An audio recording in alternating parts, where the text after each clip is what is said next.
Of all the perks to get changed with the mid-chapter meta shakeup, no one expected Eruption to become the game-defining perk that it is today.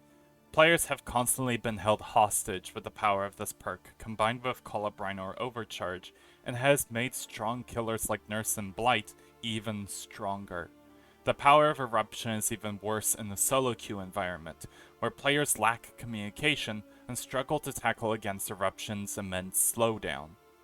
That is what I wish to help alleviate today.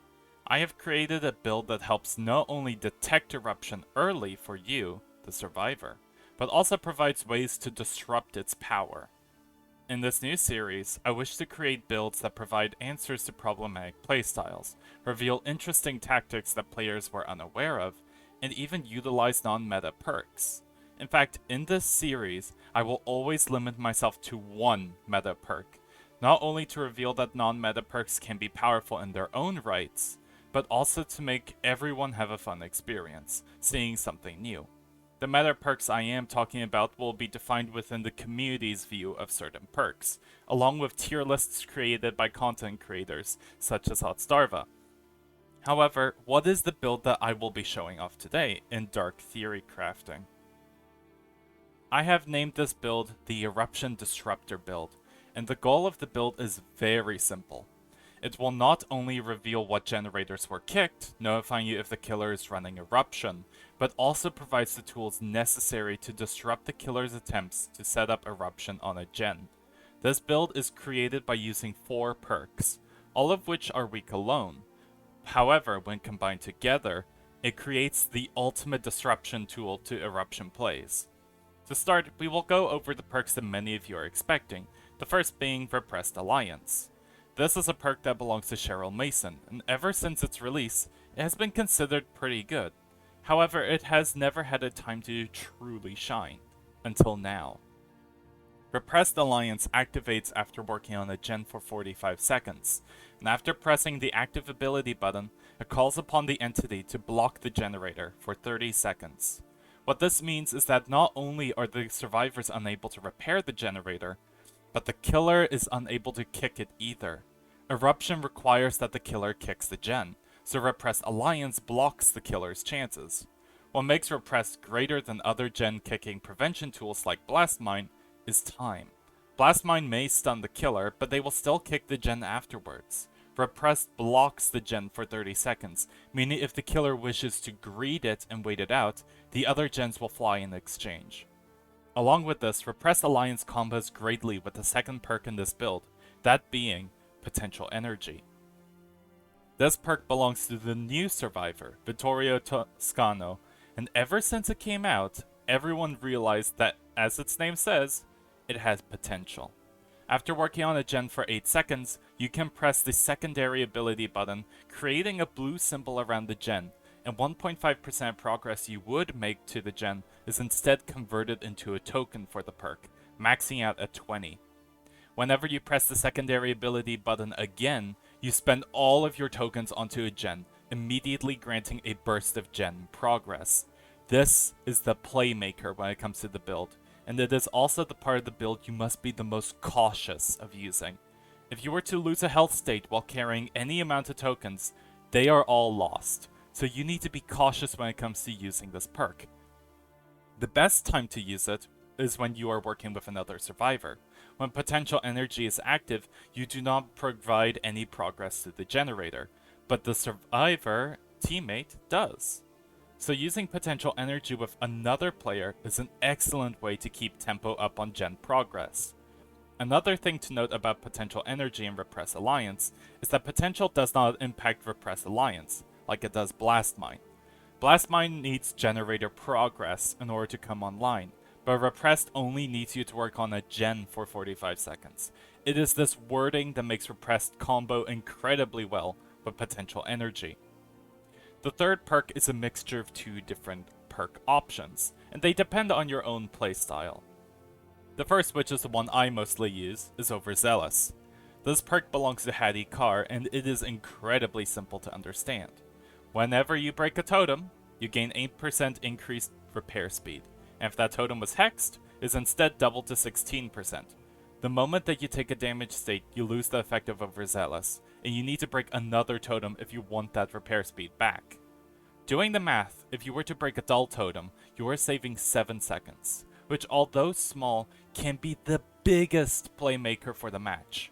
Another reason why I use Overzealous is that it increases the token speed that Potential Energy has, allowing you to build Potential Energy faster. There were several games where Overzealous became a powerful playmaker, allowing me to destroy a 3-gen and save the team from the threats of Eruption. However, if you want unlimited value and worry about getting injured and losing Overzealous, I have another perk option here for you. That being, Prove Thyself. This perk belongs to Dwight Fairfield, and like Overzealous, it increases repair speeds. However, it is not just for you. With this perk, we will reach our limit of 1 meta perk, since Prove Thyself is considered by many a powerful gen rushing tool. When you are working on a gen, not only you, but your teammate repair speeds are 15% faster, and this increases by 15% for each survivor near you, maxing at 45%. Alone, the perk does nothing, but with a team, you can rush through a gen like there is no tomorrow. There are plenty of videos on YouTube that show off Prove Thyself's full potential, so I request that you watch their videos if you want to learn more about the math and such. This perk alone is the ultimate counter to Eruption players' ace in the hole. That being, 3-genning. This is a technique that killers utilize when they patrol and protect the 3 closest generators, and Eruption users are constantly using this tactic. With Prove Thyself, you can rush through a gen and prevent their tactic, and even if it were to happen, one misplay from the killer, and you can use Prove Thyself to shatter their plans. Combined with Potential Energy and Repressed Alliance, you can prevent a gen with a massive amount of progress from being set up with Eruption, and completely giving back any lost progress, or maybe even finishing a gen that was close to completion. These perks are fantastic at helping with dealing against Eruption. However, there is one last perk, and this is the perk in particular that allows you to realize that the killer is running Eruption, and that is Rookie Spirit. Rookie Spirit, the last perk of our build, belongs to Leon S. Kennedy, and the perk activates once you land 3 skill checks on a generator.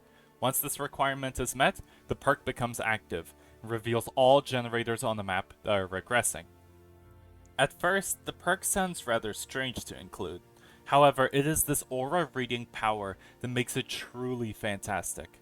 If you see that one generator is regressing, and immediately another gen begins to regress, you will realize that the killer is kicking the gens, setting up Eruption. Another way the perk becomes powerful is helping to prevent 3 gens. Because if the killer were to be greedy and kick the 3 closest gens, you will be able to see it and realize where you need to apply pressure.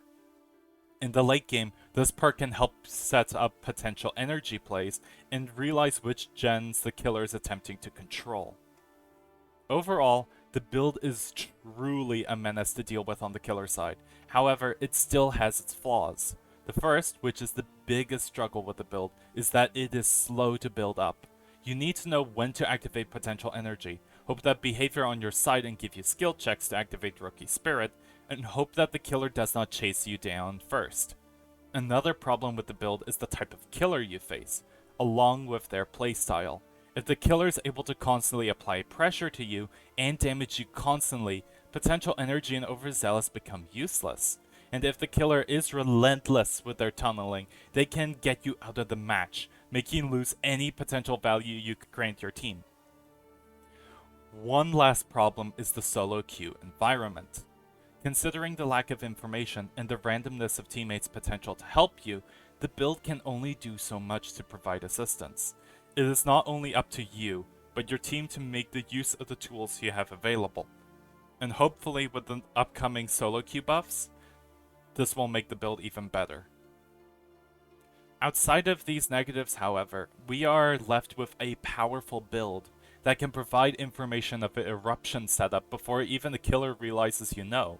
Along with this, the build can disrupt the killer's attempts at using Eruption, by either completing gens before the killer can arrive in time, or by shutting down the gen and preventing Eruption from being set up. Overall, this build is deadly in the hands of a smart Survivor player who can realize when to use the build and use all the perks to their full potential. I will leave you all with one of my many games where I tested this build out, allowing you to see for yourselves the true power of the Eruption Disruptor build. I also would like to ask you to like and subscribe, so that way I am able to see if you actually enjoyed this type of content, allowing me to continue with the series. I hope that you all enjoyed the video, and good luck with your own games. You will definitely need it in this upcoming crazy year of 2023.